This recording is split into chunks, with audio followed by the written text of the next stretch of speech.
আজ সকাল থেকেই দেখছি আকাশটা কেমন যেন গুমড়ে আছে। সন্ধে হতে না হতেই ব্যাস বৃষ্টি শুরু হয়ে গেল। এমন একটা পরিবেশে চটপটা খেতে খুব মন চাইছে, তাই ভাবলাম খুব সহজ করে কিছু বানিয়ে ফেলি। ঘরে থাকা কিছু উপকরণ দিয়ে আমি 5 মিনিটে এই স্ন্যাক্সটি রেডি করব। চলুন আপনাদেরকেও দেখিয়ে দেই। প্রথমেই আমি একটি বড় সাইজের মিক্সিং বোল নিয়ে নিয়েছি এবং তার মধ্যে টক ঝাল মিষ্টি চানাচুর নিয়ে নিলাম। এর মধ্যে খানিকটা ঝুরি ভাজা নিয়ে নিলাম। এবারে নিয়ে নেব কিছুটা নিমকি। এটা আমার ঘরে তৈরি করা, রেসিপিটা আমি পরে আপনাদের সঙ্গে শেয়ার করব। এবারে নিয়ে নেব সবুজ রঙের মটর,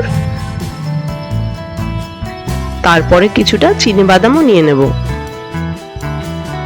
বাজার থেকে কিনে আনা কিছু ভাজা ছোলাও মিশিয়ে নেব।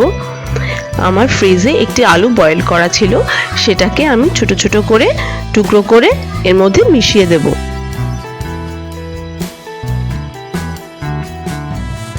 ভিজিয়ে রাখা কাঁচা ছোলা এবং একটি গাজরের হাফ আমি ছোট ছোট টুকরো করে কেটে নিয়েছি, সেটাও দিয়ে দিলাম। একটি শসা এবং একটি পেঁয়াজ আমি খুব ছোট ছোট টুকরো করে কেটে নিয়েছি।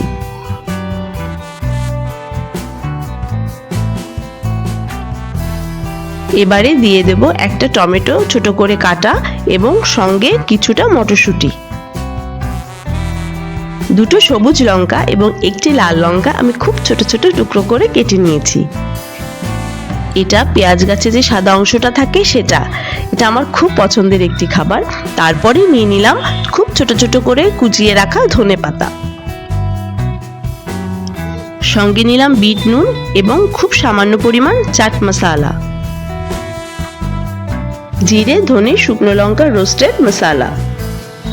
নেক্সট নিয়ে নিলাম আমার খুব পছন্দের আরেকটি জিনিস, আচার এবং সঙ্গে তার তেল। খুব সামান্যই নেব 1 চামচ পরিমাণ আচার এবং তেল। টেস্টটা আরো বাড়ানোর জন্য একটু লেবুর রস অ্যাড করে দিলাম। দেখুন কতটা কালারফুল লাগছে দেখতে, কিন্তু খেতে তার থেকেও বেশি টেস্টি হয়েছে। আমার এই ধরনের ইউনিক রেসিপিগুলো যদি আপনাদের ভালো লাগে অবশ্যই আমার চ্যানেলটিকে সাবস্ক্রাইব করবেন এবং পাশে থাকা বেল আইকনটি প্রেস করবেন।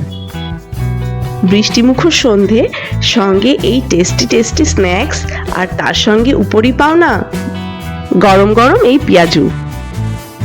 বাড়িতে অবশ্যই ট্রাই করবেন। ও হ্যাঁ, কেমন লাগলো আজকের এই 5 মিনিট স্ন্যাক্স? অবশ্যই কমেন্ট করে জানাবেন। সকলের সুস্বাস্থ্য কামনা করে আজকে বিদায় নিচ্ছি। টাটা।